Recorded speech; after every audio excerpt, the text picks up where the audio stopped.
This password or something? It's like this password or something? It's like you have to put in a topic. this password or something? It's like you have to put in a topic. You're the best. I don't know if that was warranted. I don't know if you warranted that. And you're live. Good work when no one's watching, you know? Good work when no one's watching, you know? That was a joke. That sounded good work when no one's watching, you know? That was a joke. That sounded so, no one laughed, but I did. thank you. I see Arya now. Oh, Okay, good? perfect. All right, cool. All right, we're cooking. We're cooking. Do you want to tell the people where we are? Yes, we are in the beautiful town of Allenstown, and we are at the Suncook Campground, enjoying ourselves here at one of the most inclusive campgrounds, I think, in New Hampshire. It's New Hampshire's favorite campground, I think. Absolutely. And run by an amazing guy, too, Joe, who's like, he's been so nice to us, so Joe good to and Kim, us. Yeah, baby. absolutely. And just has gone out of, I see the guy just like running up and down the streets all day, just like working, you know, and he wants to give us the best experience here. And it really has been like such an amazing experience, and just so happy to be here with everyone in the New NHTok community. I know, we got a nice little crew. Some of our friends here. We're super excited that Joe and Suncook River Campground put us up here for the weekend. And it's nice because we are all together, which is really nice. We got a lot of our friends here, and we're celebrating something, which is pretty fun too. We are. I don't know.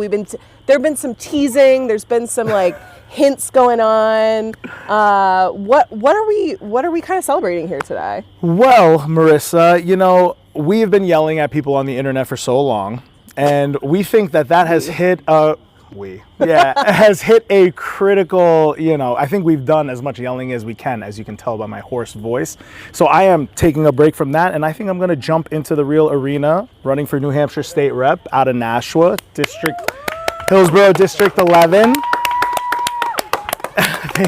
Oh, you guys are amazing. You guys are so nice. No, and this I know this is going to sound cliche, and I'm sure a lot of people say this, but this is not my campaign. It really is not.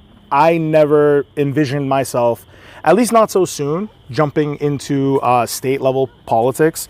The people you're going to see throughout the day today, they have all been instrumental to me running. Every single one of them, every single person that's going to sit with us has been absolutely instrumental in my decision to run. And they've convinced me that as a group, we can make a difference in New Hampshire. We can take New Hampshire back. And that's why I'm here, because I have seen New Hampshire kind of fall into the hands of free staters over the past whatever amount of years. And this is the place I grew up. I mean, like, my neighbors, kids that I grew up with, are being pushed out of the state by carpetbaggers, for lack of a better word, free staters that are coming here to just wreck our government. So I'm not only excited, but I'm absolutely floored by like the amount of support and the amount of love that I've gotten over this run. And I hope I don't let any of you guys down. I'm going to try my hardest. Yeah, I hope not either. Yeah. You got tough crowd here. Yeah, tough crowd. No, it's going to be good. Talk a little bit about kind of the process up to this point. Like you said, this wasn't something that had been in the plan for a long time. Can you talk about, because to be clear, the filing deadline, we're still a couple weeks away from filing deadline. So if somebody at home is watching this and they're like, I don't know, maybe, like, it doesn't seem that hard. Like, can you speak a little bit to that? Yeah. Your experience so far in the last couple of weeks? Absolutely. I mean, I can tell you that even self-learning a lot of the things that I had to do to get into the race, which again, the launch of the race, you know, the June 3rd to June 12th, I think is the registration period. So you still have time, you know, if you're looking to run, I see people in the crowd, they're thinking about running.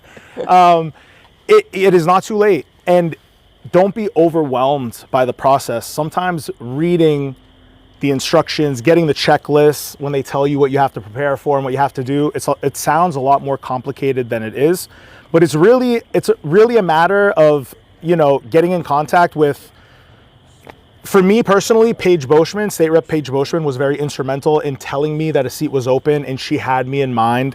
And like I said, the seat opened up, you know, so before that, a lot of it was like kind of like online activism. It turned into real activism, real organizing. New NHTok, again, has been growing. I advise everyone to go check out New NHTok. And yeah, one thing led to another. And I think I was just sick of yelling at people on the internet, and it had a certain effect, but after a while you're just like, you need to start yelling at the people inside the room, that are inside the State House, which is, I think, what I'm ready to do now. I think some people in the State House need to have a little bit more of that energy brought to them in person and in real life. Absolutely. Can you talk a little bit about some of the organizations and resources that are available to people who are getting started? Specifically, I'm thinking about, I know 603 Forward was really helpful for you. 603 Forward, like godsend, like seriously one of the best organizations. Every person in that organization has been helpful. I'm going to shout out Beck, who I have been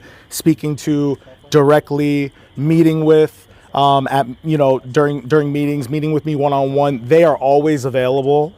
They are always willing to help, running a lot of the sessions too. And I can tell you, I've been to 2 603 Forward training sessions, and there are a few. There's like, something like 10 that they have, and then they have a big weekend where it's all, and it's gonna, I'm gonna forget what the weekend is called. It's coming up. I think it's late May, where they have one-on-one training. They have all the 603 Forward people there. They have a whole bunch of organizational support, a whole bunch of, for example, one of the trainings we had was door knocking training, right? Which is something I'm used to. I've worked for campaigns, but sometimes it seems like a little bit overwhelming to kind of like knock on doors and cold knock on people. But we had a whole training. They had a whole bunch of actors there knocking door to door, kind of practicing.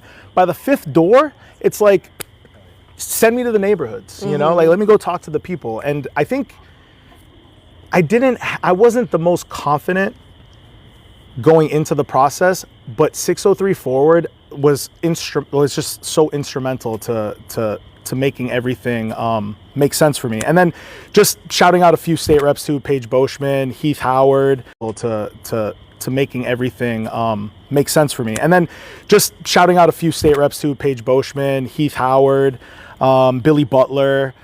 I'm gonna miss some names, but they are very approachable. These people are like awesome. I'm telling you, they're really cool people. They're just like us. I think everyone's eager for more allies too. You know what I mean? The folks who are already doing the work in the State House are eager to like help you join them. For sure. For sure. And I'm sure there are other organizations I'm missing here, I'm forgetting about, but there are so many that are willing to they are just a plethora of information for you that they're willing to give you, as long as you're willing to ask, so. Yeah. What do you want people to think about who are watching this that are maybe considering running for something for the first time? Do you want them to do it with you? Can we do it as a team? We get a little NHTok team going. My Lord, if I could get as many of you in there with me as possible, especially this one right here. Put some pressure on this one, one of these days. But no, I mean, listen, we have power in numbers. That's what it is. And sometimes, and again, I come from a philosophy where when you deal with authoritarians, when you deal with fascists, you have to match their energy sometimes. And what they respond to is strength. The biggest form of strength is in that room is numbers, right? The more people you have in that room, the better. And then again, you'll have someone like me in there. If you know me or you don't know me, you follow me online or something, I am going to be out there. I'm going to be, making myself the kind of like the lightning rod in there if I can. I'll take all the attention from the bad boy free staters while the people behind me are doing the right things in the state and are able to like kind of grease their wheels and go. So my big thing is, don't feel intimidated by the process. Don't feel intimidated by the act of running. New Hampshire is such a weird state. You have no idea how many seats are probably just open looking for candidates at any given point, and they're like constantly trying to recruit for these seats. So I would say if you can do it, it's hard right now because I'm blessed to be in a situation where I can kind of put some time aside and do this, but this is a job, and if you find yourself in a job which is like a night shift, or you find yourself owning a small business, like, I run a small business, so I'm able to do that, do it, jump in. Worst thing that happens, you don't win. Best thing that happens, you're in the room yelling at those people with me, and God, I'm telling you, we are not that close from a blue New Hampshire. We are not that far. Sorry, we are not that far from a blue New Hampshire. It might just happen I want to come back to time. that. Yeah. I'm going to quickly. Please. Hey, Joe, do you want to come on in a few minutes, or are you off? No. Was that a yes or no? Okay. All right. I'm gonna give him one more question, and then I'm gonna pull you on. Talk a little bit about that, right? New Hampshire is so. There's no simple way to describe kind of, are we blue or are we purple, or like things flip, different levels of government flip often. What are you hearing, and what are you kind of what are you hearing from people as you're moving through this process, and how are you feeling in terms of where the momentum is going? I can tell you the momentum is on the insurgent side. What do I mean when I say insurgent? I mean the people who are coming in with inspiration, with energy, with oomph, right? New Hampshire, the New Hampshire State House is the oldest legislature in the country. The average age is 61 years old. The average age of New Hampshire residents is 43. Okay, so how much do they know about the everyday life of regular New Hampshire residents? It's like what I like to say, it's a nursing home that can adjust your taxes, right? It's so insane, right? So basically, Dark. it's energy right now. Look at who are the most successful people in politics right now. The Zoran Mamdanis, the Graham Plattners, the real insurgents. They're coming in with inspiration. They're not coming in with, you better vote for me because the other thing is really bad. It's like, I'm going to try to work for something better, to fight for something better. So I can tell you right now, the energy, the excitement is on the insurgency, right? Which is the side that's coming in with the inspiration. Now, what am I seeing? I'm hearing from other Democrats, from high-standing Democrats in the State House, that both chambers have an opportunity of flipping. Now, that's an insane thing that can happen kind of overnight, right? Especially in the state right now, it's hard to describe New Hampshire because we have 4 Democratic delegates and a Republican trifecta through the state. So Technically Democrats, yeah. Seriously, yeah, technically, like the most moderate Democrats on earth. But I think that gives you a sense of, there's a purple, I say there's like a purple streak that colors the sky here, which is just, people don't care about the party as much as they care about their neighbors. And there is an anti-free, like you can see Republicans and Democrats kind of coalescing around this free state attack that's happening in New Hampshire. I have so many Republicans that reach out to me, state reps that say, we can't wait for you to get into the State House because we need help fighting these free staters. So there is a sense of like kind of diagonal politics happening here in New Hampshire that should give everyone a lot of hope that they're looking past party politics and they're looking at neighbor politics, right? Which is the most important thing, I think, here.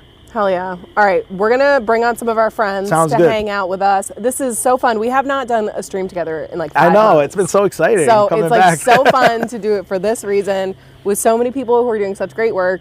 So we're going to pull in a couple of our friends. Any other final thoughts on while you're in the campaign headspace? No. Where should people go to find out more about you? Do your friggin' elevator pitch. Yeah. Let's go. Let's practice, baby. Absolutely. Listen, so you guys can go to Arya4NewHampshire.com. It is still in progress, the website, but it is Arya4NH, just like my my usernames. It's still in progress, but it is up. You'll get a sense of like what my colors are looking like, and but the important stuff. The important stuff. The aesthetic. branding. Branding is key. What are you gonna do? But my only ask here, I'm not gonna ask you to give me money. I'm not gonna ask you to like follow me. If you are willing, I should, but you know what? This isn't just a political campaign. It's not. I'm not here to the point of this is not me running for state rep. The point of this is me fighting for New Hampshire. This is the path that was laid out for me. I could continue yelling on the internet at people as a tool. I probably still will while I'm running for state rep, but I think that this shouldn't be defined as a political campaign or a campaign to win a race. I think this is a campaign to take New Hampshire back, to get New Hampshire back for New Hampshire residents, for the kids I grew up with, for just everyday, real New Hampshire residents. And I hope you're gonna come fight with me because I can't do it alone. All right. Killed, yeah. All right, let's do it. All right, let's get our friend Joe up here, owner of Suncook River Campground. Come on in, sit right next to me. The moment. Oh, that's right, thanks. What's up, Joe? What's up, bud? All right, here. Can you give me your mic? Yeah, of course. Please, yeah, please. I'm gonna Give this one to you. You can hold it in your little fingies like an Put it in here. influencer. Yeah, just put it right in your mouth. Swallow it, and we'll hear it all the whole way down. The mosquitoes and the crickets are paid actors on this. I like it. How do I sound? We do a little ASMR. They'll let us know in the comments if it's bad. They'll be like, "Sucks, can't hear you, I used to make stupid." videos, and people would say like the volume on the music was really loud, and they'd say like, "I can't hear you, I can't hear you," and I'd say, "It's always you can't hear me. It's not you can't listen to me." All right, Joe, thank you for having us here. Thanks for being here. Tell us a little bit about, so people who are following, we're streaming this on TikTok right now. We're on Arya's TikTok, so I should probably give him the mic back. But people following us on TikTok may have seen your face, heard your voice, seen your insane videos in the best possible way. Tell us a little bit about, like, you guys just opened this campground. Take us, like, give us a little backstory on how you ended up here doing this, running a campground. What's up, everybody? This is Uncle Joe. I'm here to give the backstory on the Suncook River Camp.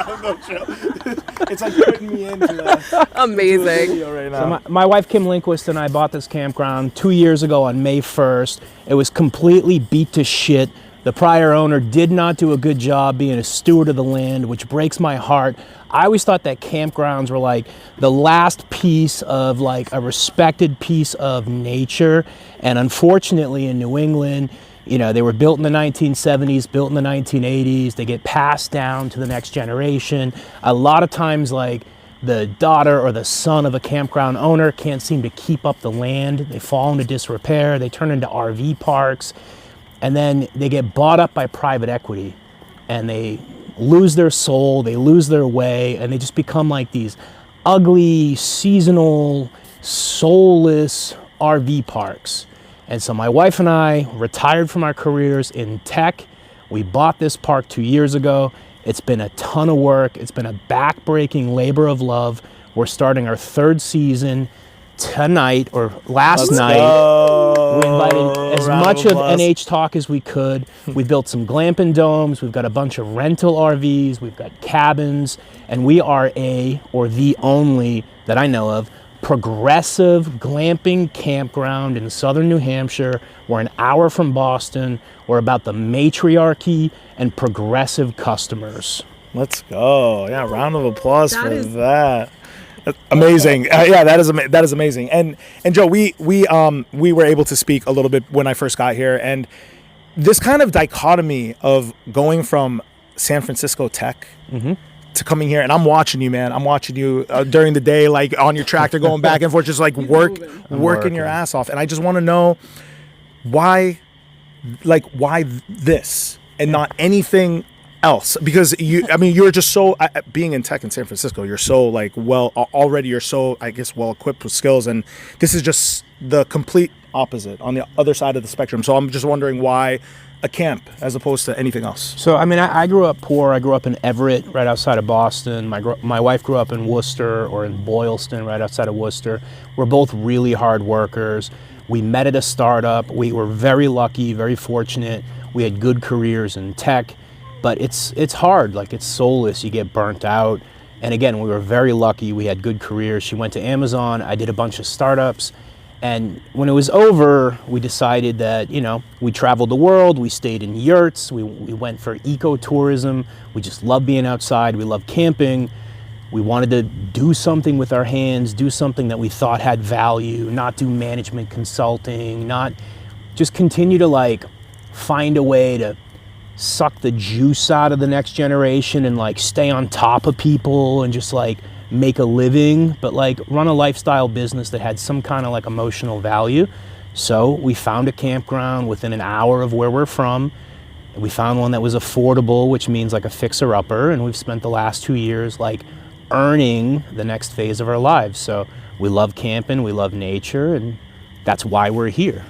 You guys have done such an incredible job. It's beautiful. If you guys haven't checked them out, check out their website. They've got so many different options, depending on how much of a camper you are, you could stay in these really nice RVs. They've got some wicked cool vintage RVs. We're right next to these amazing like dome igloo tents that you see all over the internet now. Like, it's very cool. It's amazing. It's been a great like experience for a bunch of us have kids here. Everybody's having an amazing time. Tell us a little bit about the reaction. You know, I want to mention, you know, you said that you're really the only like openly progressive campground in this area. Talk a little bit about people's reaction to that. I think especially being in New Hampshire right now. It hasn't been entirely great. Appreciate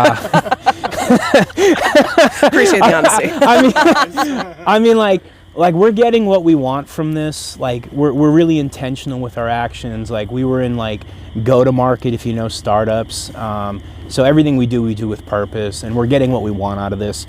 But the reaction from some folks in southern New Hampshire hasn't been great. We are progressive and we stand really tall for what we believe in. We're an inclusive camp, but this place has been around since the 1970s. And for whatever reason, camping is sometimes like a conservative activity. A lot of MAGA, a lot of Trump, just a lot of conservative testosterone, aggro, like Harley, speedboat, whatever has taken over camping. And like, I don't know if I just was like insulated when we went 2 weeks every summer as a kid. You know, we'd travel to the White Mountains, we'd go to Lake George, we'd go to an amusement park, we'd go mini golfing, and like my brothers and my parents and I, like it was the best 2 weeks every year. It's the best memories I had as a kid. I thought camping was like going for a hike, being outside, doing the polar caves, whatever. I don't know if this is new, like this phenomenon of it being like dudes ripping cigarettes and like and revving engines, or if it was always like that and I just didn't see it when I was a kid. But now it seems like campgrounds are seasonal RV parks where like bad dads rule the roost. So I mean, for real, Yeah. But like that's just not what we wanted. So we took over this campground. There were 15 seasonals, sleep all day, drink all night, rip butts, rev Harleys in the morning. And so, you know, we took over, we fixed the boats, we rebuilt the playground, and we'd say, can you keep the bikes out in the front gate? And, you know, at night they'd like host a mutiny and they'd run the motorcycles up and down the road. And so we threw them all out. And then we'd have like someone pop by the next day and say, you know, I used to camp here back in the day and I'd camp for free if I raked out the sites. And they'd get a look at me like I'm, you know, a big guy with a beard and a sleeve tattoo, and they'd think I'm like them. And they'd say some bigoted shit to me and I'd have to throw them out. And I got really sick of that, you know what I mean? Having to like constantly check people and say like, we're progressive here and we're inclusive and we want people to be comfortable here. I got so sick of having that conversation and setting people straight, we hung a pride flag off our sign. And we did it to like let people know that we're progressive here. And it had like two impacts. One, progressive people started camping here and the vibe changed, and that's what we wanted. And two, the big tough bigots suddenly stopped coming here because they couldn't bring themselves to drive past a fucking pride flag. Very sensitive. They're very sensitive souls, these They are bigots. very sensitive, yeah. Very sensitive. They're very sensitive souls, these They are bigots. very sensitive, yeah. I'd call them snowflakes, I would. I think it means a lot to people. We have a lot of folks in our community who are queer, who are trans, and who are feeling very attacked right now, under attack. And I think seeing spaces like yours that are unabashedly like, this is what we are, you are welcome here. Are you feeling that energy back from people now that you're out there? People really are starting to know that you guys are here. Yeah, I get a lot of weird comments from people like that, like, you know, I'm not inclusive because I'm inclusive. You know what I mean? Like they're not welcome here. Like conservatives are not welcome here because like somebody who's gay or non-binary is welcome here. And that's a real weird psychosis that somebody would have. Like, you know what I mean? If you voted for Trump, you can't come here because a lesbian is here. Yeah. That's some weird fucking issue that they have. You know what I mean? And so like, it does give me a little anxiety to check my filtered comments on TikTok and see like what kind of fucking weird shit I'm gonna see in there this week. Like, that's something I have to deal with, but like, at the same time, like it does fuel me to get positive comments and positive energy from members of the LGBTQI plus community and all forms of diversity that camp here. It's really welcome, and it like gives me the energy I need. We go to the bank, and like the bank teller is saying I drive by your flag every day, and it makes me, and it's like it gives me what I need to keep going. So yeah, like I am getting the negative side for sure. There are some small-minded people here, but I am getting really positive energy in it. Like it means a lot to me. That's great. And I think, I mean, there is something to be said about these inclusive spaces for sure. I mean, and I think I was going to ask you before you brought it up, the progressive communities seem to just generally care a little bit more about the environment, care a little bit more about their surroundings. Like, we're not going to be leaving stuff out on the campground. I feel like that probably just snowballs a little bit for you guys on the good end. But I wanted you to talk about a little bit like in terms of surprises when you first took over the camp, good surprises, bad surprises. What was that first 6 months like when you first purchased the camp and you guys first move in? You were like, all right, we got to do all this, or like actually we're surprised that actually this part is better than we thought. What were the biggest surprises jumping into the camp? Yeah, The geese have opinions. I know the geese are honking at a silly goose. I mean, honestly, like we knew there was a lot of work to do on the property, but it was really left in disrepair. Like I can't state it enough that the property itself was really in rough shape.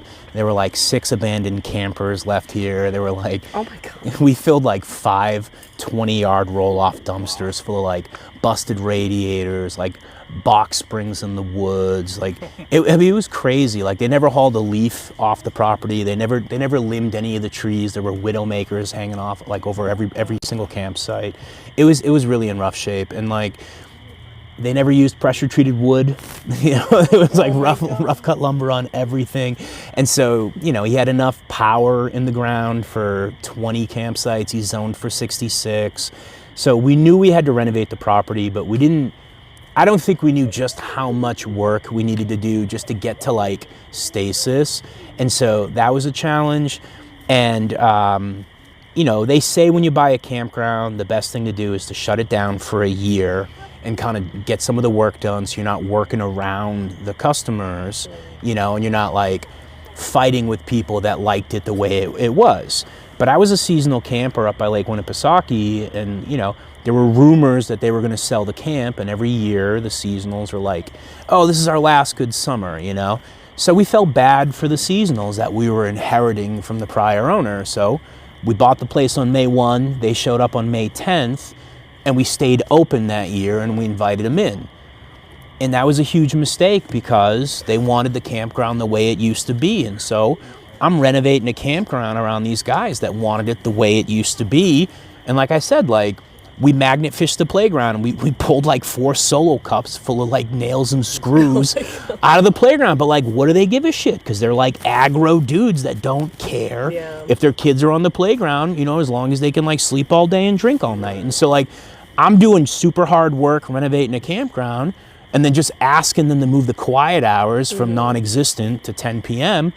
and they're giving me grief about quiet hours. And so it was, expected to do the hard work, but it was not expected to do it like tiptoeing around these guys that have like real fragile egos, And so a couple times I'd have a weird conversation with somebody where they're like, Joe, when we renewed at the end of last year, if we had known that, so-and-so was going to sell the business, if we had known it was going to be like this, maybe we wouldn't have renewed.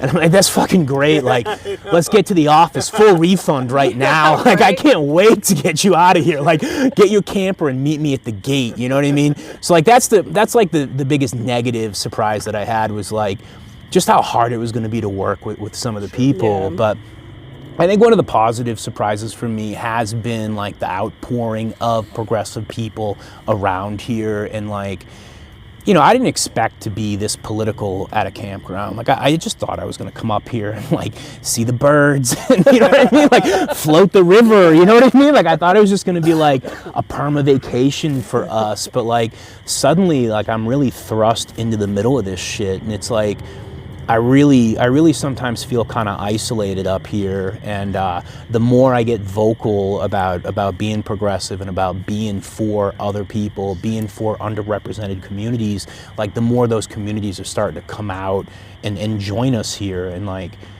it's starting to feel really special to me, and like it feel really important to me. And so like, not that like that's the biggest part of this, but like it wasn't part of my plan at all. And you know, the more I realized that like people write in the comments like business 101, like don't make it about politics, and like you just lost yourself a customer, and it's like, motherfucker, like I'm zoned for 66 campsites, right? And like we barely have 50 built already. So like, you don't think there's 50 progressive people within an hour of Boston that want to come camp here with me? Like, I don't need your business if you're an asshole. I don't need your fucking business. So like, I'm fine with having a progressive customer list, and then that's it. I'm fine if that's all whoever camps here. Like, I don't need it. Like, I'm sharing my backyard with people that share my values, and that's it. So that's the biggest surprise, is like, these are my people now. So That's fucking sick. That's going to be the clip, baby. That was a good one. I want to let you go because it's late and you've been busting your ass. But I want to pull on that last thread because I think it's really important. I want to hear, as much as you're comfortable sharing, about like where now the kind of big picture vision on this is, and what does this look like for you in 5 years or 10 years? And then also if you have any advice for other business owners that are maybe wanting to be a little bit more vocal, or wanting to even just assert themselves as a safe space for people, and understanding that that comes with heat. What kind of advice do you have for people that are kind of thinking about being a little bit more out there politically in that regard? So like the first question, like we don't have plans to expand. We're not going to buy another park. We're not going to expand the operations of this park. We're zoned for 66 sites. We're going to get to 66. We're going to make them as beautiful as we can. We're going to keep upgrading amenities, and we're going to make it like the best glamping campground that we can make it, within an hour of Boston, 20 minutes of Manchester, or 15 minutes of Manchester, 20 minutes of Concord. And we're just like, we live on property. We're going to make it like the best place to live, and then therefore the best place to come camp and glamp. Like, that's the plans for the property. We're not going to buy another one. We're anti-private equity. We're anti-billionaire. We're anti-fucking corporation. So like, that's what we're about, right? That's our plan. Other businesses that like have an opinion, then just share your fucking opinion, pick your customers. Like we worked in startups, we worked in early stage go-to-market, and like the number one thing we learned is like identify who you want your customer to be, and then just like go speak it into reality, because the more you try to please everybody, the more you're gonna fail at doing that. And so go pick your customers, sell to your customers' friends, go sell to your customers' friends' friends, and like you'll be more successful that way anyways. You're not going to please everybody. Stop trying to. That was beautiful. This one, I'm putting this one on my LinkedIn. This is a good one. I used to be on it every day. Like I stay away from it now. I used to live on LinkedIn. Same. I'm out of it. But this one, LinkedIn's going to see this one. These are my old friends. Joe, thank you so much for having being. me. Thank you for having us, here. and thank you for chatting with us tonight, and thank you for doing what you do for the community. I think it's really important for you to Likewise. you're setting an example for people who are trying to do business in like an ethical, community-oriented way, and we appreciate it. That's crazy. I should be saying these things to you. Not just being a cool owner, being a cool person. Like, Yeah. I think that's the coolest thing about you. Oh, Like, you don't you're have a mic. I just think, like, it's not even about being a cool owner. Like, he's legitimately one of the coolest people I've talked to, like, sitting down with. So it's just, it's such a pleasure, and we really appreciate it. I respect you both so much. Thank you. Book your vacations, and I'll take that mic back from you. All right, can we get snaps for Joe? Can we get snaps? Quiet. People are sleeping, but we'll do snaps. I can't get it off. Am I supposed to eat it now? Yeah, no, it goes into your belly button now. How does this work? Can you help me? Give it to Pat. Pat'll help you. Like, don't make this my problem. You know what I mean? Come on, this is fine. All right, who do I got next? Who's sitting over here? Who do I see? Do I see a Bridget? Do I see? You know what? I'm gonna pull Sinahan in first. I want to pull on her with the. I want to talk about running for office a little bit. Sisters here. Is this good? I'm pulling her closer. Here you go, sis. A little closer to me. Do I get a clip? So are we eating this or are we not eating it? Yeah, you're eating it. It's the tummy sounds are really important for this. on your collar, or would you? I can't figure that out. I'm scared. Yeah, just hold it. We're gonna try to hold it. Does this sound fine? I feel like I want to move us. What time is it? It's I want to like move us along a little bit because Arya was already like 45. Oh, all right. Yeah, we're chill. We're Are you good. trying to get rid of Arya? Maybe. I was debating, but it's his stream. So. I can seriously, I don't mind. My voice. He is might going. need to take a break in a few Deuces. minutes anyway because he starts zoning off. Hey, bud. Thank you for being here. Have you been on a live stream before? I'm not. Oh my. Welcome to my first live Really, stream. sis? Yeah. Crazy. We're blessed. I'm always lurking. I'm in the comments. I'm Oh doing my the God. likes. Okay, so what I want to talk to you about tonight is you were one of the first people I ever saw on TikTok talking about like running for office in a way where I remember seeing your early videos in your kitchen, and you were talking about, you'd always be like making dinner and you'd be like, we're trying to find somebody to run for this. And I was like, what are you talking about? Like, what even is this? So take us back a little bit. Yeah. And like, why are you're an average resident here. You are not an elected official in any way. You have a full-time job, but you're in everybody's girl. business about running for office. I'm just a girl. I am in the everybody's best business. possible way. So tell us a little bit how you got there. Absolutely. All right, we're locking in for this one. So Yeah. actually, Arya, you mentioned it earlier when you were talking about why you were running and how you were getting excited about it. I'm a data person, so I was trying to figure out. We should. I was trying to figure out why things are going the way they are in New Hampshire. And obviously, I mean, and anybody who's listening knows there's some less than great folks at the New Hampshire State House right now. So I realized that I was in a town with a free state rep, multiple free state reps, who run unopposed every year. And it's the same folks that make horrible decisions, and then when they get called out in public sessions about those horrible decisions, I'll take you back to October of last year. We had a joint school board budget committee meeting. The McGuires were there. And Dan McGuire at some point said, if you don't like what I'm doing, vote me out, but you're not going to. I get reelected every year. Failing to mention that he just runs unopposed. Right. So we got together in our tiny red town with a group of nonpartisan folks. We had folks that were Republicans, Democrats, a lot of independents. We have a lot of undeclared independent folks. And we just started talking. We were like, okay, what do we care about? Who do we know? And it's just, tap in your friend. And eventually we find someone to run. So I was looking at it back then because nobody was raising their hands. It's, I'm not smart enough for this. I don't have enough experience. I don't have enough time. And you find out pretty quickly that you're a lot smarter than a lot of the folks that are at the State House right now. So I think that's the craziest part, actually, that like you walk in that room and you're just like this is what I was intimidated by the whole time, which is, and again, it's just like when I was there, I see a quarter of the room asleep, half asleep. It's just insane. But Sini, you were one of the people that reached out to me about the open seat too, and I want to make that clear that on like the same day that Paige reached out to me, you reached out to me. I was like, yo, dog, I've been looking at the data. Yeah, that's exactly what it was. And I appreciate that so much. And I want to know, are you doing that for the rest of the state? Are there other seats you're doing that for too? Are there any other seats that we could be using candidates in right now? Anything that you could you send out to the ether right now to the people watching? There are. And so like you're in Nashua, and that was one of the ones I wasn't looking at because I've been so focused on like the small red rural towns in New Hampshire. But Nashua was a great example where I was like, oh, hey, like here's a ward that actually needs somebody to run. Derry has one. I think Londonderry has one. Claremont has a seat that's run unopposed. Epsom, we finally have some good candidates lined up, which is really great. But yeah, there's a whole bunch. But I don't think you need to only run if you're in one of those towns that has a seat that has been unopposed or, whatever. Like, if you care about stuff enough that you want to go make a change, just go do it. Just go do it. That's great advice. Mm-hmm. How hard can it be? I think that's been a big learning is like there's so much opportunity to get in there. Like you said, there's a lot of people who do really, really great work, but there's also a lot of people who treat it like just they're like fun. I don't know, like, but they're not trying and they're not focusing on the issues that working class people care about.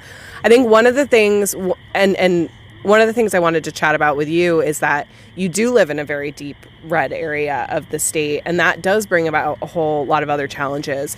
I hear from a lot of people who, when I start talking about running for office, they say, well, I shouldn't even bother because I live in a red area. But I think it's a little bit more complex than that. And I'm curious your thoughts on that as you've been spending the last kind of couple of years with your head in this space and working with this small group. Like, tell me a little bit about kind of that experience of being in a red area and trying to find folks that'll pull the Overton window, I guess, back, for lack of a better word. Yeah, I think some of that too, it's sometimes hard to be brave to speak up in those spaces if you're in a really red space and you're not a Republican, but that doesn't mean that there are only Republicans in that space. So like when I was thinking of running, very honestly, I was going to run as an independent. I wasn't going to run as a Democrat for a multitude of reasons, but that's what was going to be right for my campaign in my town. However, as we've been reaching out to folks and talking to people and trying to find good candidates to run, there are a lot more Democratic folks that just aren't raising their hands and they aren't speaking up because they're afraid to. And as we're making these connections with folks, and it's like meeting up at the library, having people over for a barbecue, like, can we go back to building communities and hanging out with your neighbors, right? Just the other day, like this is a little bit of a tangent, but I was talking to my neighbor across the street and we're planning out our gardens to make sure we strategically have, complementary things that we can share in the fall. So That's awesome. Yeah. It's a good year to be strategic about what Absolutely, you're planting. Yeah. So yeah, it's about getting out in your community, and I think the more we talk to our neighbors and get to know folks, you're gonna find people. And I was scared, but I'm the person that if I'm scared, someone else is scared too. So I'm gonna go reach out and make a friend and be a resource, and it just multiplies so quickly. Please. I think you are such a great example of somebody who has like a very full life and you have a lot of stuff going on and you've decided that right now running isn't the right path for you, but you have still made this your business. And I think that that's really powerful. I was going to ask kind of some final questions. Did you have any other thoughts for Sinahan?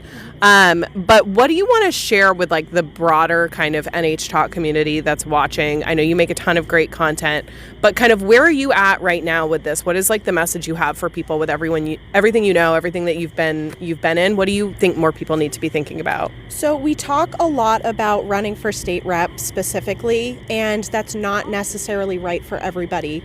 Arya, you were saying earlier, if you have a job where you're working nights or your time is flexible, like that works great.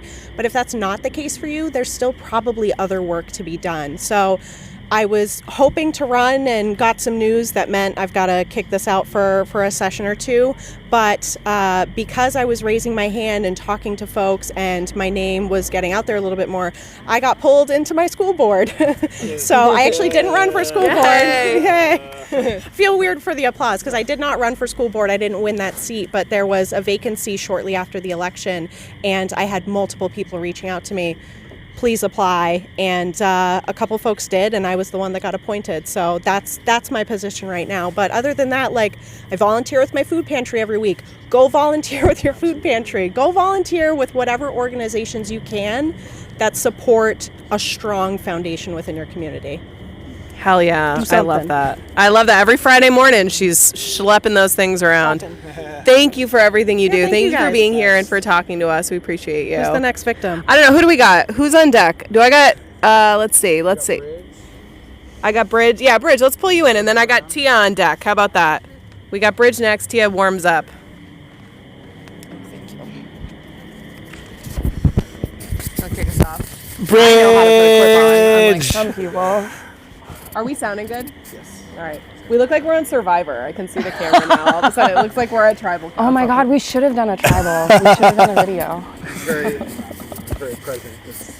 Well, Getting down to the wire. We are so excited to have you here, Bridge, and I am a big fan of. Listen, you have been killing it recently with the new thing you got going on at the schools. I don't want to talk too much about it. I want you to talk about it, but I remember the first day you brought it up to Marissa and I, or to us separately, and at least for me, I watched you from the beginning to the end just kind of do it.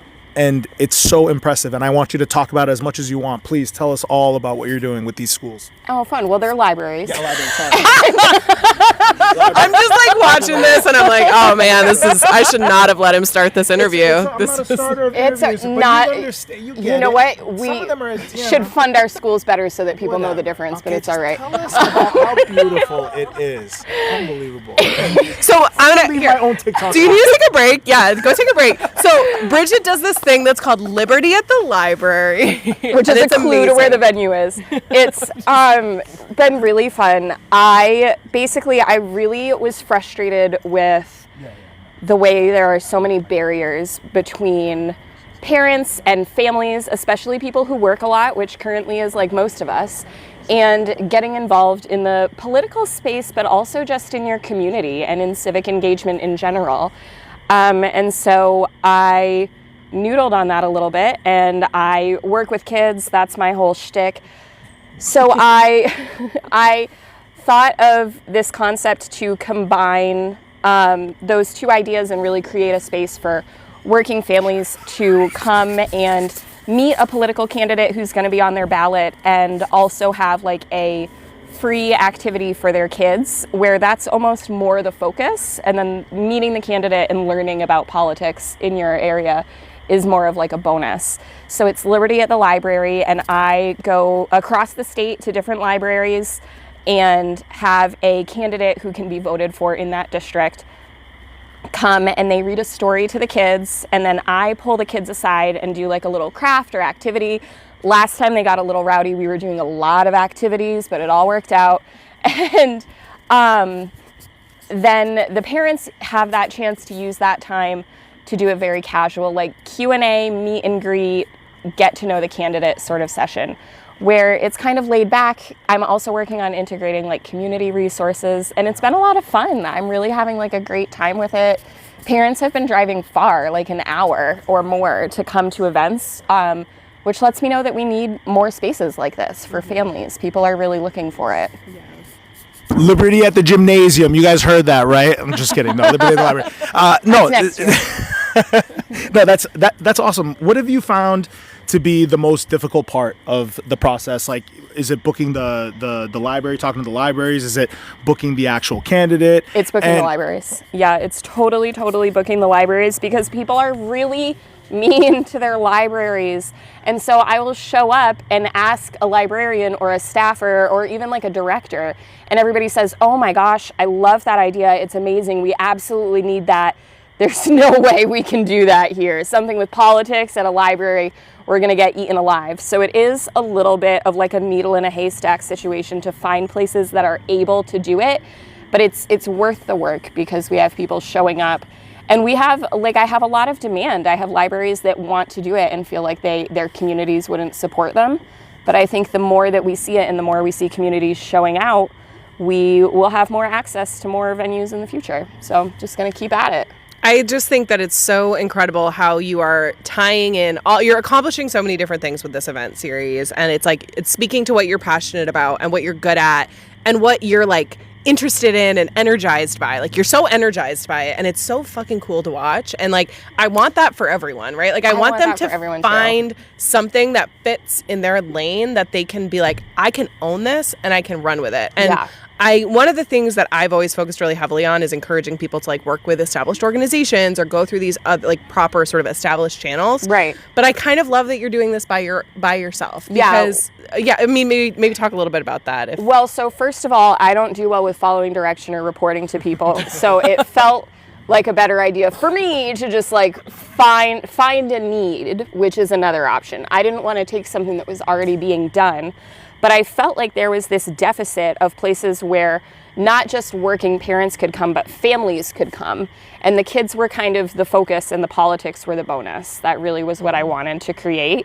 And I'm nonpartisan. I care really deeply about policies that candidates have, and that they are walking the walk, and they are putting forth policies that support working families and the average Granite Stater, and really want to improve lives and improve community services like libraries and schools. Those are really like the core principles that I care about. Stuff like healthcare for our kids, and making sure that we're being paid a living wage so we can afford childcare, or that childcare is not as expensive, and that we are not giving tax cuts to huge corporations while families suffer and choose which meal is not going to have meat this week. Pretty radical shit you're talking about. Yeah. Pretty crazy, controversial I just want everybody to like live, that's all, and have an education. It's disgusting. You're gross. But we have liberal. candidates that care so much about that, and we have candidates that really are putting their all into it and struggling to get the message out. And we also have families who are so desperate for a candidate that is going to give them a little bit of inspiration and make them feel like somebody is on their side. Mm-hmm. And they're just missing the space where they can kind of come together.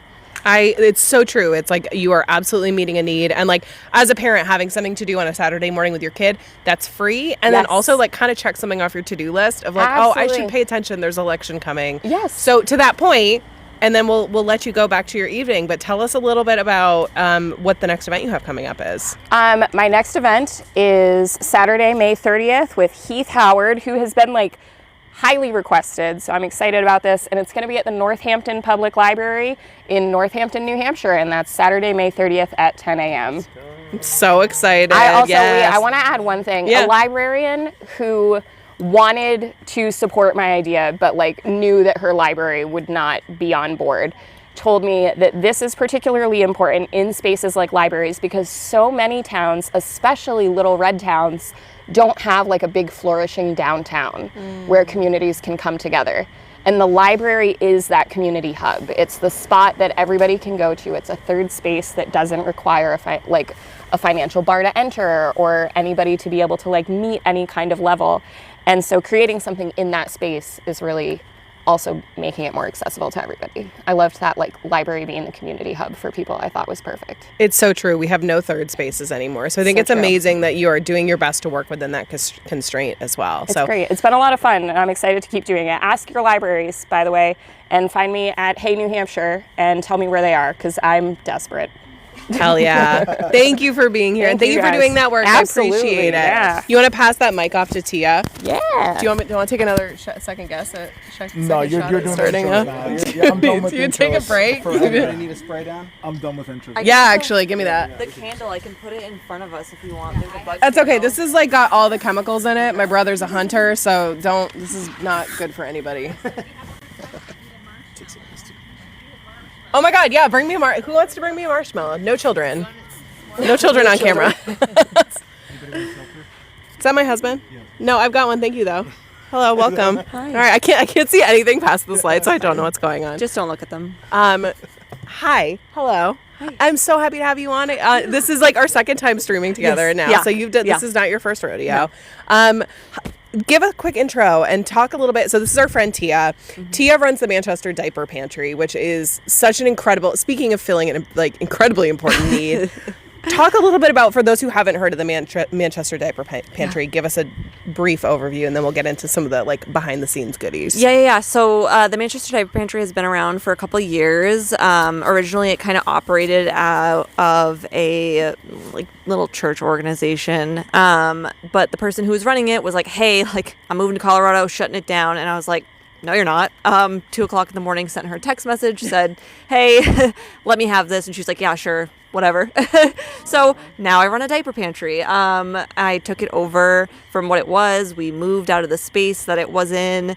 We've expanded incredibly. And we serve 150 to 200 children a month with diapers.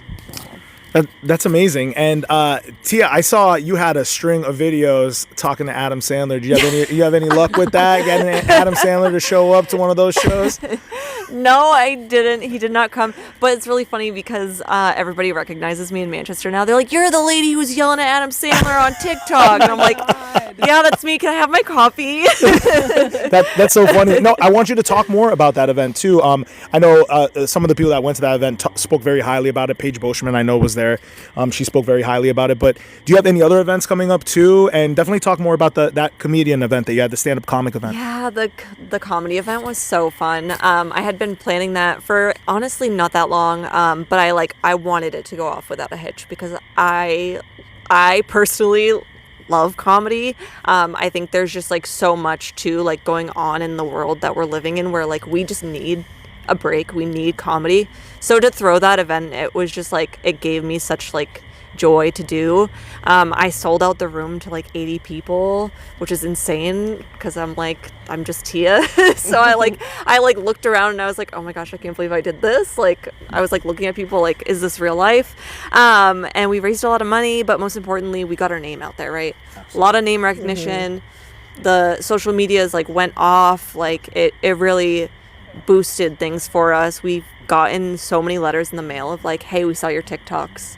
We want to support you. Here's a check. So wow. It really did more than just that single event for us. That's awesome. I think that you are, I'm just like, I love listening to you talk because I think you are such an incredible example of somebody who like really has just you dove into this and you said like, I can do this. I have the capacity to do this. And you are, or I'm capable of doing this. And you're getting that, you're starting to see like the return on that and the confidence of like, hell yeah, I can pull 80 people. Hell yeah, I can do this kind of stuff. Yeah. And I think we have all these like ideas in our head about what we can or cannot do, or we are not able to do. But like, I don't know, we're in such crazy times right now. I have this like total delusional optimism that's just like, no, we all should just decide to take over a nonprofit and like throw a big comedy show and try to raise a bunch of money and try to get our name out there. So can you tell me a little bit about like the feel good piece of this? Like, is there an element of like, all right, like, hell yeah, we can kind of do some of this stuff. Like I can actually make a material impact on the people that are living in my community. Yeah, for sure. It's like, and it's a feel-good feeling every time, right? Like every time I open the door, so we run out of the YWCA in downtown Manchester, and every time I unlock the doors and I welcome people into the space and I say, hey, like if there's anything else you need, please let me know. And they're just so grateful, and you know, and it's open to anybody too. We don't need proof of financial hardship. If you think you need the diapers, just come and get the diapers, because I want to make sure that you're not stressed out, because less stress for the parents means less stress for the kids. And it's just, they're just so grateful every time. And I've made like a lot of really good connections with just people in the community who are just everyday people, just looking for help, and they can't get it anywhere else. Yeah. One thing I want you to talk about is, we're on my TikTok live, right? I'm a single 40-year-old guy. I don't have kids, okay? I've never bought diapers, right? So good for you. Yeah, but people don't understand. Guys like me, really, guys that are in the same boat as me, they don't know really the cost and how insane it can be for a family with 2 kids, for example. So I was hoping you could just talk a little bit to the you know, the tough guys that are watching me on TikTok right now that have never even thought about that cost. It's just like a blind cost. It's not something they consider. And I just wanted you to talk about that a little bit. Yeah, so diapers alone, like the average family will spend somewhere between $150 to $250 a month, depending. A lot of things obviously depend. You know, a newborn poops way more than a 6-month-old, as we both know. So you blow through diapers like crazy, especially in the first few months. So it can cost, you know, upwards of $150 a month for a family to afford diapers. So, and it doesn't sound like a lot to maybe someone who's a single person with, you know, no kids, who has this income that they don't have to spend it on. But to a family who's even struggling at the grocery store, like $150 could mean the difference between, like Bridget said, choosing between meat for your meals and diapers. Absolutely. Yeah. I'll let you go in a minute, but any advice for people who like, this was not your background, correct? Like this was a learning experience. Yeah. And so you not only dove into doing the work, you dove into like learning how to do that. What is the work? Yeah.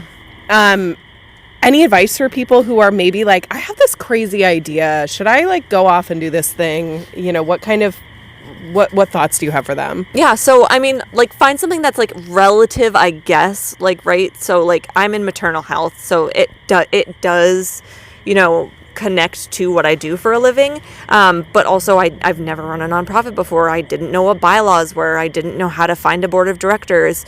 You know, like you say, like find something that's already existing, but if it doesn't exist, you know, creating it, yes, it takes time. And I've spoken to many people who have been in similar situations who start their nonprofit, and it's just, you really gotta just do the research. I did it all in like 6 months, which is crazy to do by yourself. But people are always telling me, you know, nonprofits are run for the people, by the people, right? So you have to pull in people from the community. You can't just do it by yourself. I have some incredible people helping me out, even one of them staying with us here at the campground. She's my director of fundraising, and she just recently joined, but she has been so helpful in taking on like some like menial tasks that I was like, I don't have time to write these letters. Could you write these letters for me?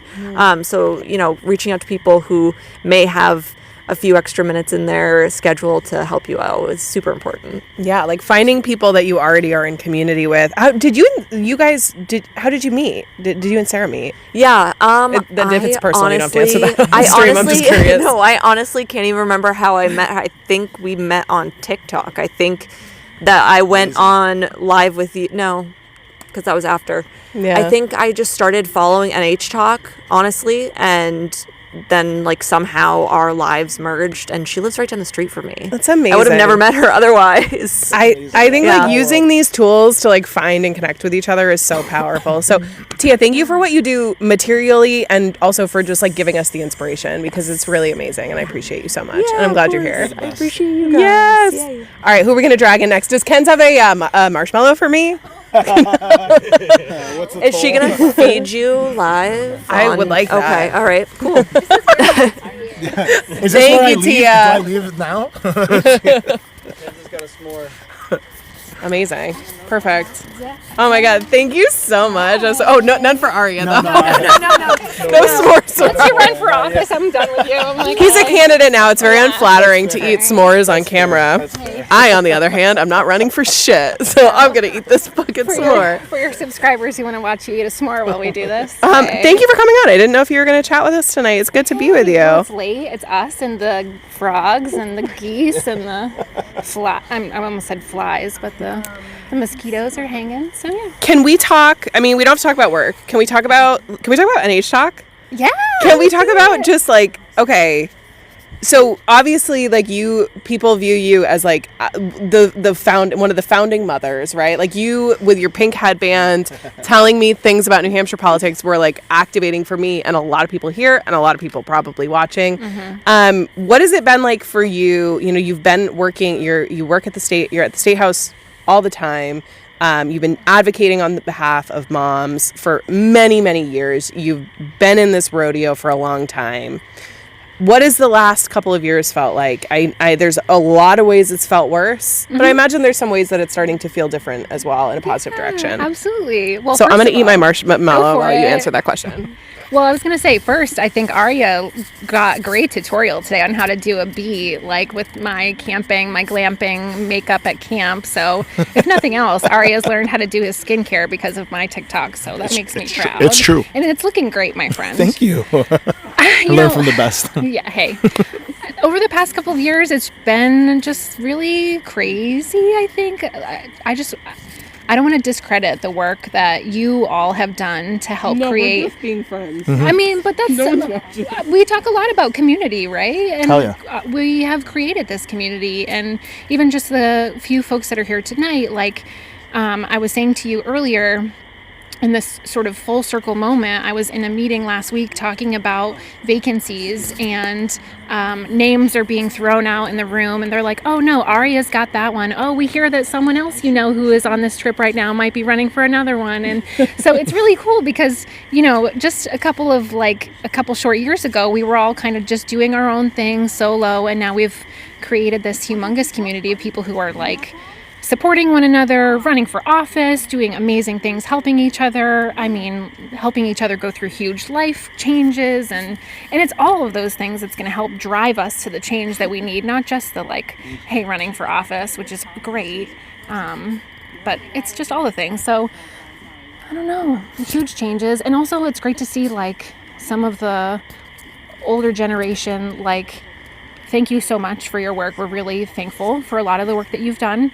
And we're excited to see a lot of young people kind of take over the reins, and folks like our age who are running organizations now and running for office, but also just Pat behind the scenes, who's been doing all of the audio and visual for NHTok. And just it's cool to know you guys, and it's cool to be surrounded by people our age who are working to just do cool shit, make change, and hang out and have our kids here while we do it. And hell yeah, I completely agree. And listen, you were one of the first people, Kens, that I saw on TikTok when I first started posting too, and you've been in the thick of it for a long time. And I want to know, as someone who's been doing this longer than I've been posting about it, right? How do you feel going into 2026? Are you coming in with hope? Do you feel like things are changing for the better? What are you noticing on the ground, being there probably longer than anyone else that I deal with, really? Yeah. Well, it is 2026, so we're in it. We're going into it. Right. If we're thinking about 2027, I'm definitely thinking a lot. Like, as we cycle out of the biennium where our legislative session is kind of wrapping up and we're seeing the full cycle of the bills that have gone through the legislature over the past couple of years, my brain is shifting, in this sort of part of the session to like, what kind of policy initiatives do we want to work on over the next 2 years? Next year, we're going to be in a budget cycle. So, hey, that's when we met the very first time when I was freaking out about a budget. So we're about to be back there where we're going to have, quote unquote, like money to deal with, money to spend. Maybe, we'll see. TLDR, probably not. But like, in order to have a successful we have to have a successful election and have to have, a House and a Senate and a governorship that can support all of the things that we want to work on. And so now we're just laser focused, I think, on the elections, while also knowing like, here are the many pathways that we could take forward, or the election is going to take us, and here are the policy options we have if we have this, and we have this, and it's a kind of spaghetti in my brain all the time. I wake up singing songs, thinking about policy, which is so dorky, but so elections are going to help, thinking about policies are going to help, and like talking to you all is also so helpful because it gives me it's a gauge on how everyone else is like sort of perceiving the work and also the issues on the ground. Like, what do we need to work on next? What are the policies we got to do? So I love that. I think it's something you mentioned is like, talking to the NHTok people. And what I always like to remind folks too is that it's not just the people that are making videos. NHTok is so much larger than people realize because there are literally tens of thousands of lurkers. Like there's tens of thousands of lurkers. Yes. And these are people that are commenting. They're sending all of us DMs. Yes. All of us have we appeal to different people. And so Arya has different people follow him than me and the different people that are here. And we're able to, as a group, hear from a lot of people, reach a lot of people. And that feels pretty interesting, right? It feels exciting. And so it's really nice to have inroads with people like you and with a lot of other folks who are doing amazing work across the state. Like Arya says, so we're not just like online leftists screaming at clouds. But speaking of not just being online screaming at clouds, you have also ran for, do you want to talk about your run this year and what you accomplished personally? Sure, yeah. I ran for school board in my little town. There were 2 seats open and 3 folks running, and the second person that I ran with was a mom in town, great mom, and the third person that was running was a homeschool dad, which gave us like I wonder what's going on here. Now, like, there's homeschool families in our communities, of course, and we knew that this character had been on the ballot before, had some interesting policy histories. It was sort of a red flag, and it was sort of just one of those moments. It's like, if not us, who? If not now, when? Floating in the back of my mind from whatever politician said that all those years ago. And I don't have time. And I'm really tired, and I was just like, fuck it, I don't know what else to do. This is another thing, and I do it now, and it's really rewarding, and we've got really hard choices to make, but I'm getting it, and you can do it too, and there's people who are going to support you. And actually, Sinahan was on earlier talking about how she was appointed to her school board, and I think like the TLDR is that fake it till you make it. You get there, and then you figure it out, and we're going to make it better, which I'm really excited about.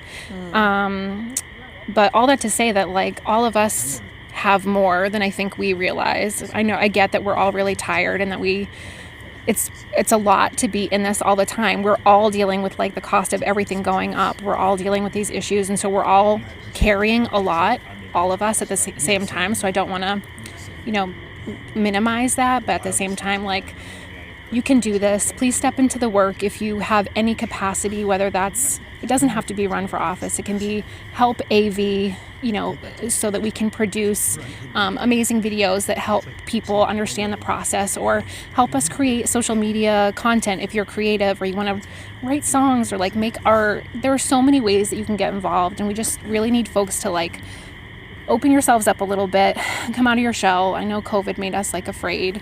Time to come back into community. We need you more than ever. Let's do this shit together. You know, I was literally about to ask you a final question, which was going to be like, what message do you have for NHTok and for the people watching? But I think that that's so, it's so important because I think we all have kind of retreated into our bubble. I think a lot of people are like frozen in kind of panic of like, this is getting really bad really fast. And I think people are processing that in waves. And to your point, I think we all have to push ourselves a little bit out of our comfort zone. Not so much that you can't, because we all also have to like take care of our well-being, but I think we can stretch. A lot of us can probably stretch more than we are. And I talk to people like that constantly who are starting to take those baby steps, and it's like that's why I'm such a big advocate of like taking those little steps, because even something like going to a Moms Rising event could be enough to light a fire. We'd right love to have you. So you never know. So anything else you want to like plug while you're here? I'll just say two things. I think like just to wrap up your last thought that you had there was something that popped into my head is like something that gave me a little bit of more room is just owning and thinking about the privilege that I have to turn off sometimes. Some of that, like I don't want to be in it because I'm in it a lot and I want to walk away when I want to walk away so I can mentally block it out, but that's privilege, right? Like I need to use that privilege in the space that I have for good. So please think about that when you're thinking about the space that you have. And then the last thing I want to say is like, it's not the end of June yet. Our legislative session is still happening. And I have some bad news, folks. We've got a book ban that's also a materials ban. So anything from plays to maps to outside speakers could be challenged by a community member. It's coming to a school near you. It's headed to Kelly Ayotte's desk. So we need to ask Governor Kelly Ayotte to veto Senate Bill 434. We're going to be hosting a read-in, Moms Rising with ACLU and 603 Equality on June 11th, which is a Thursday. We know that's hard. It's during the work week. We're talking about 11 a.m. So again, I know that's really hard, but if you're around, we'd love to really have you. We're going to have reading circles in every corner of the State House to tell the governor, put your pen where your mouth is, say that you're for freedom, say that you're for local control. Do it. Veto. You said June 11th? Yeah, I was going to say, send us a text about that one. I'm there. June 11th, see you in the halls of the State House. Bring your banned books and join us and keep going. So awesome. Thanks for having me. Let's have a great camp day. No, that's awesome. We really appreciate having you. And I can't speak for Marissa. I plan on being there 100%. Well, you're running for office now, so you basically I know. That's going to be my first first event after go. Officially signing. Yeah, that's right. It's special. You heard it here first. Thank you so much. Can I give you this back? Yeah. Bye. I'm just here to meet you. Thank you so much. I appreciate it. Do we have Melody? And then is there... I think Mel, maybe that might be it.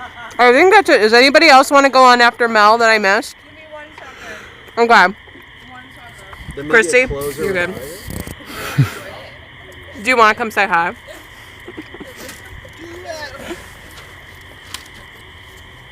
This is obviously very formal. Oh, that's not the microphone. That's the clip. Cool. Oh, man. We're guys, stable. We're good. That was a delicious s'more. It was so good. Thank you, whoever made it. Where is the top? Right here? Oh, yeah, it's that little part. 14 people. Oh, shit! Okay, we'll keep going. Christy, come on, you're on deck. What's up? Not a whole lot of people here. I feel like that's a lot of outside people. I know, right? Hey, bud. Hi. How are you? Do you want to make sure he stays off camera? It's up to you. Matrix. Go sit, please. Go sit, please. You're doing great, bud. You're doing so wonderful. Appreciate you. I'll keep her quick, though. We'll do it fast. Yeah, we'll do a quick one. And then we're doing presidential trivia later. We'll do one quick thing. Oh, nice. Melody, another one of the, like, OG TikTok NHTok people. Like, you were one of those people I will never forget seeing your videos when I got started and being like, she's so cool. Like, oh my God. And now we're friends. So that's really cool for me. But tell us a little bit about let's just talk about NHTok for a second. Let's talk a little bit, because I want to get into the Discord, but like, let's take a step back and tell us a little bit about your perception and experience on this journey and how you ended up sort of running the Discord. Yeah, so I mean, I'll be really honest. When this all started for me, I was in a very bad place. I was isolated. I was extremely fearful. I was coming off of like extreme physical pain from 2 lower disc herniations. And Trump was just elected. And the world was crumbling down. And I suddenly found myself with no community, no friends, kind of just like in this world where I was like, oh my gosh, there's so much wrong and there's so much work that needs to be done. I feel like I have marshmallow all over myself. No, I'm so sorry. You're probably thinking that because you're looking at me. You're fine. You're fine. I was stuffing my face before I came in. That's why I was like, oh no, give me a second. They're very sticky. So yeah, I was kind of in that place. And I actually saw a video from Kent. She was doing a get ready with me. To go to the State House with Moms Rising to fight for moms in the state of New Hampshire. And I was just so inspired by what she was doing. And then I saw your videos and I saw Arya's videos. And then I reconnected with Sinihan and I went to high school together. So the way New HampshireTok just kind of organically formed in my life, it was the people that I saw who were kind of in the same predicament as myself, like not in like the isolation aspect, but maybe in like the, oh wow, like I have just come to the realization that there is like a lot wrong that like we can actively be participating in. And I wanted to surround myself with people who wanted to be participating in the work. So that's kind of what led me to getting involved with New HampshireTok, and how the Discord started was you asked me if I would be willing. I don't remember that. You asked me if I would be willing to start a Discord because you and I had a few conversations about how like the discussions we were having on TikTok were getting flagged, and like it was before the TikTok sale, so a lot was up in the air, and we were like really fearful about what that was going to look like. Were all of our accounts going to get banned? Were we going to lose access to our FYPs where like we were showing up on each other's pages? So that's kind of where you gave me the push, and you were like, hey, I think we need like an alternative space for us to start maybe expanding and start funneling people into the different orgs, into the different workspaces that they could like connect with, that connects with them, that they can show up for consistently, because that's really all it takes. All it takes is showing up consistently for like one thing, and bam, suddenly you're involved, you're part of the community. Beautiful. So that's really what started the Discord, and it has grown far surpassed what I ever could have imagined it to be. Quite frankly. Out of control. And you deserve a ton of credit for that. Seriously, the way you've put that together, the way you mod it, the way you've really validating the people that are coming in and everything. I know it's a lot of work. And I love what you mentioned about like watching people, because your story is all of our stories. Like one of us watched another person's video and then we showed up to an event. And I want to know from you especially, and again, I want people to know, I think there's this kind of this aura about New HampshireTok where we are giving orders to people, like there's someone maybe giving orders to people to go talk about something or to go post about something, but no, it should scare you much more than that. It's organic. Like, I'm telling people not to post. It should terrify you that it's organic, that it's happening on its own. No one is being told. And I love that everyone has their own lane and they're talking about, you know, the things that they're good at and they love. And I want to know that first event. After you went to that first event, how did you feel? What did that do for you looking forward to the next event? Like, how did that motivate you for the future? So the first event that I went to was the One Quick Thing podcast live at Auspicious Brew. And it inspired me to get involved more with the community and start posting more political content. Because at the time, I had dabbled a little bit in posting more local. I was speaking more broadly nationally in a lot of my content. After going to One Quick Thing, I kind of found my power in that it's okay for me to talk about these things. I felt like I just didn't know enough. And to be honest, I didn't know a lot. And that's a lot of what I talked about, was the learning process, showing up to the State House for the first time, being like really confused about what floor to go to, and quickly texting Ken's and being like, please help me, I don't know where I'm going.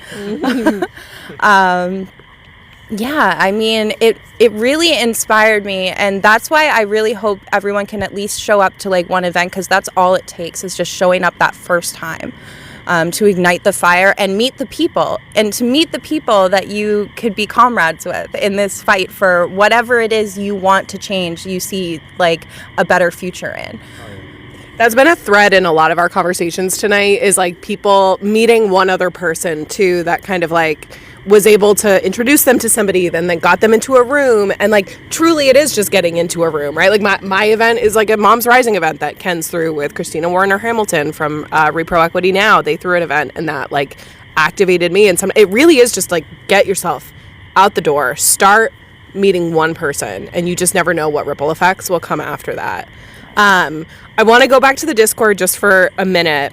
You and I have a lot of like philosophical discussions about the Discord and like what is it and what should it be and what is the ethos. Yeah. Can you tell me a little bit about, for those who are like, God, I don't know, Discord's another app. Do I need to be on another app? What's the advantage of joining the NHTok Discord? Who should join the Discord? What are people getting out of it? Well, I will say if you're a millennial, it'll bring you back to like the OG chat rooms because that's ultimately what it is. It's just like an extensive chat room where we have multiple threads. So we'll have like a state news discussion. We have a general discussion thread. We have like in-person activities where we can talk about events that are happening. We have a whole like candidate corner where we are talking about like the Senate, Congress, state rep races, what those candidates are doing, looking for volunteers and stuff like that. We do a lot of live streams. We're trying to encourage more people to jump on the live stream bandwagon. Right now we have the New Hampshire Talk Unplugged, which is a little sporadic. We're hoping to kind of get a better schedule. That's fine. It's okay because we're all doing our best. Yes. And that's really all it takes is just you showing up and trying your best. Absolutely. Okay. Last question do you have any more questions for Mel before? Yeah, give her one more. I just are you doing anything else right now besides NHTok Discord? Is there anything else that you're working on or anything that you plan on doing in the future?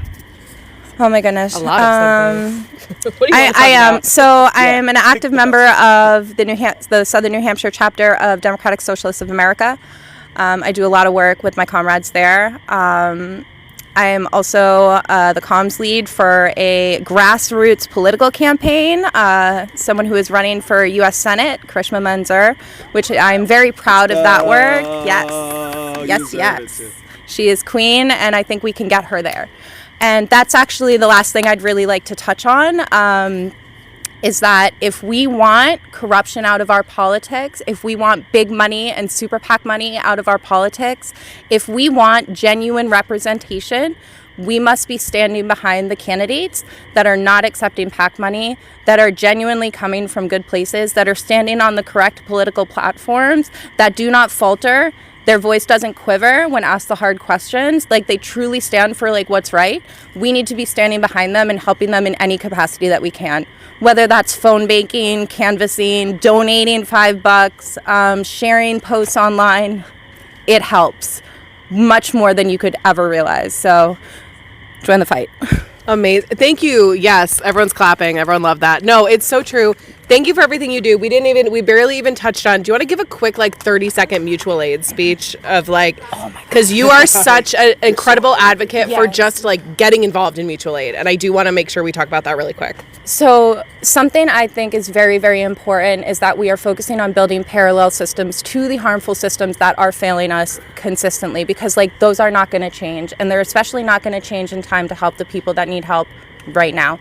So when looking to give back, I always encourage looking for nonprofit mutual aids that are direct community action, where your funds are directly going to help people. I always like to platform the New Hampshire Mutual Aid Relief Fund, because it is a horizontal hierarchy. There is no top shareholders or anything. 100% of the donations go to the free stores. They have free stores across the state that provide free food, clothing, medical supplies, hygiene, miscellaneous stuff, tents, camping equipment, and also there's also places like the Community Food Supply, which started up, and they are giving free hot meals to those in need. They show up at Veterans Park every Sunday from 1 to 2 and provide hot meals to anyone who wants it. So please look into giving to organizations like that that are directly helping your community. Hell yeah, and volunteer. Please look into giving to organizations like that that are directly helping your community. Hell yeah, and volunteer. And please volunteer. I want to throw in too, MARF they're all over the state.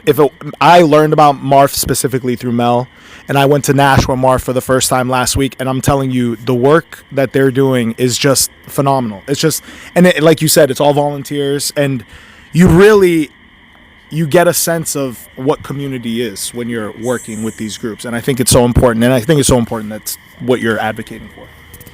Thank you both so much. Thank you for everything you do, ma'am. Appreciate you.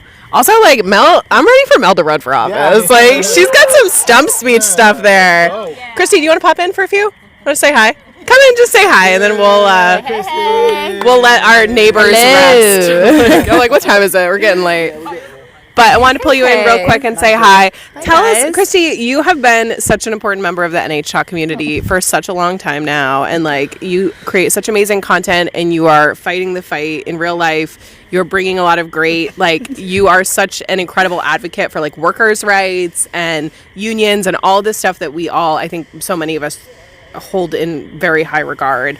Can you talk a little bit, do you want to tell us a little bit about like how you got involved with this gang of misfits and what that experience has been like? I don't know how I got here, but here I am. Actually, a year ago, almost exactly, I started a TikTok, Christy for the People, and immediately you guys all came in and were like, New Hampshire person that's talking about politics, hello. I'm like, oh my gosh, hi. And so it's kind of wild because I think the first step is really just making the first step. And I was really scared to like put my voice out there, but the minute I did, I was met with compassion and I was met with people that were also talking about the same things that I was. And so I think we get in our heads a lot about what if I say the wrong thing or what if I do this or that, but honestly, you just need to talk to others and that will open up so many doors for you. And so just taking the first step is really how I got involved with all y'all. But I love that. And I want to know, like, what pushed you to get involved? What was it? Was it something that happened in life? Was it something that you saw going on in the world? That's a loaded question. What was your story? Yeah, give it up, Christy. Yeah, no, I think for many people, lived experiences kind of push us to where we are today. And for me, I grew up in poverty, and I think that was instrumental for me because I grew up in a place that had money and I did not. And I knew immediately that the world was not meant for everyone. And I think that is when I was like, that's not right. The world is meant for everybody and we all live here and we should all have equal opportunity. And so I think it's just been a culmination of that throughout my life. I've seen these experiences where people are just treated unfairly and it grinds my gears. Moral clarity, right? We need that. And so yeah, I think so that's it. So Christy, you were really involved in a lot of the work around the Merrimack facility. You're from Merrimack, the Merrimack area, and can you tell us a little bit about, you're in a very red community, you're in very red spaces a lot.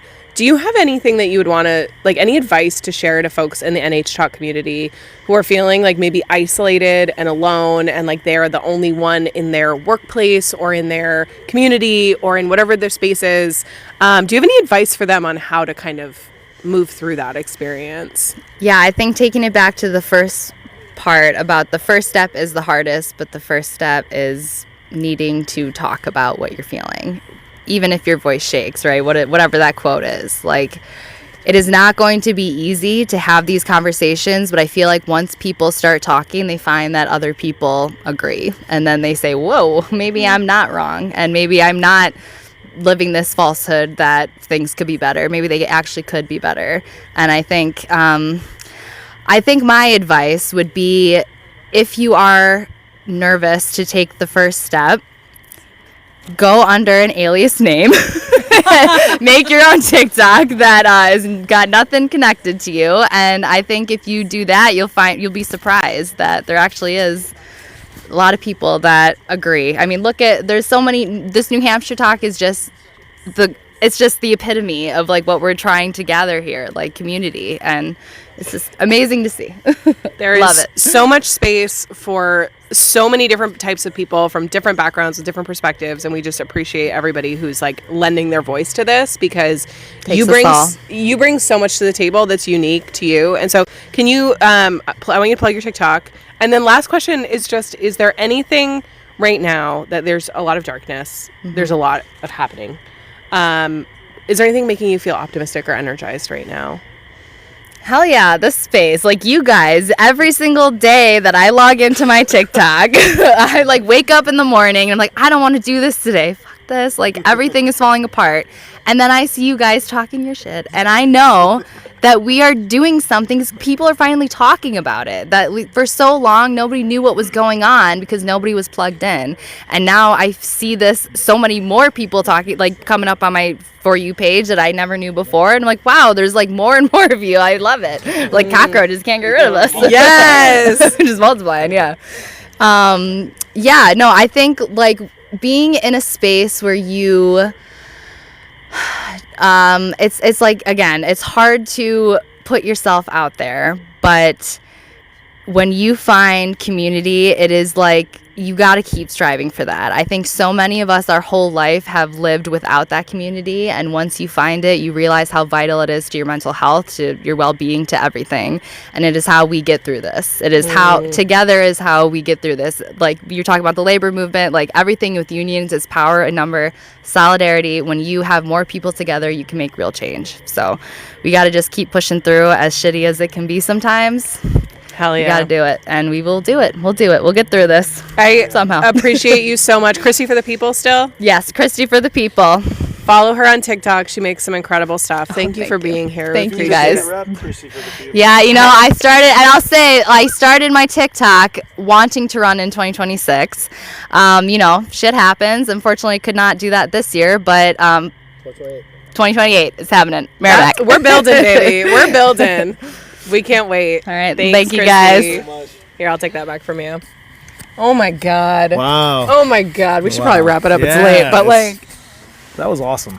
that was so fun. Yeah, this was like everyone that I wanted to really in this space, the New Hampshire Talk space. I know there's so many more people that could be here too, but like all these people were really instrumental in like me deciding to jump in, and you can just hear like the thread coming from everyone, what's important to everyone and how passionate they are about it. It's like it just makes me keep pushing, you know. I love it. I love hearing it. So. Absolutely. I love what Christy was just saying about people, this conversation's happening out in the open among a lot of us who, you know, some of the criticism we get from people is that we're not like political insiders. Like we're not people who have been like super in the fray on this, but like a lot of the people who are here and who are participating in all the stuff that we do online, it's because they want to now be part of it. And we are trying to create the space that says like, come be part of it with us. Like we want you to do this with us. We want you to make content. We want you to join us at events, join us at, you know, read-ins in the hallway of the State House. We want you to run for stuff. We want you to show up at a MARF shift, okay? You don't even have to register. You can just show up at a MARF shift and put stuff out and help. We want you to come in and do that with us. And like, there is real camaraderie, there's real partnership and friendships and amazing stuff that's being built here. And so this is like a really fertile ground for people to come and hang out and build something. And that's the deal. Is we're not in this this isn't just about Arya's election in 2026, although he might want you to believe it is. I'm just kidding. We're all in this for the long haul. Like we're not going fucking anywhere. You know what I mean? Definitely. Definitely. And I would, if, you know, I don't want to, you know, take up too much time, but the last thing I would say is that, like, I think you've heard it from so many people that your neighbors are your greatest superpower right now. Mm-hmm. Seriously. Like, you should know more about your town than you do about your political party. Like, that needs to be the number one goal that you have. And I think that, again, once that becomes your goal, once you start building these parallel systems, like, which is what we're trying to do. And again, when you start building power, which is like what we are trying to do, people start talking about you and they start trying to maybe smear you a little bit. And if I want to tell you right now, if you've ever heard that New Hampshire Talk is not, we want you here with us. Talk with us. We want you to come up to us, and when you see us out in public, come say hi. I can't tell you how many people to me, for sure, I can't tell you how many people have come up to me in, like, just in Merrimack or in like these places we are in public, and it means the world to me. Like, I don't have 1 million followers. I just care. You know, we all care. That's one thing that we all have in common. And we know a lot of you care too, and we want you to be a part of this because we're stronger together. Like, you know, when there's one or two of us, but when there's like a whole wave of us organically without being, you know, measured or being told what to do, I think there's a real force multiplier occurring, and I can feel it every time I'm in space with you guys too. It's something to behold. It's something I really notice. Absolutely. I think a lot of people feel really alone right now. And I think what we're trying to show people is you're not alone. If you believe in this crazy kind of shit we're talking about, you're not alone. Even though you hear some insane headlines out of the state of New Hampshire, you're not the only person who feels the way you do. There's a lot of us here, and we are fighting hard. And we're not alone. There's a lot of other people who've been doing incredible work, laying great groundwork. And so we are just excited to like add to that in the way that we are. And we're really excited to start having more folks showing up in the State House. So for those who maybe missed the beginning, do you want to talk a little bit, want to wrap us up with a little elevator pitch? I will wrap it up. I am Arya. I am running for New Hampshire State Rep. I announced today. Thank you. And I am here with a lot of my close friends and family and people that have been very supportive. And again, I just want to make clear that this campaign isn't some individual political like assertion that, or, you know, a dream that I have had. Like, I did not think that I would be in state level politics, and I'm just pissed, man. Like, I'm just pissed. And I know so many people who are angry, and they know New Hampshire is so much more than the garbage that's been coming out of the State House over the past 6 years, right? Like, the 6 years has been just a super majority of free staters wrecking the last parts of this state that work.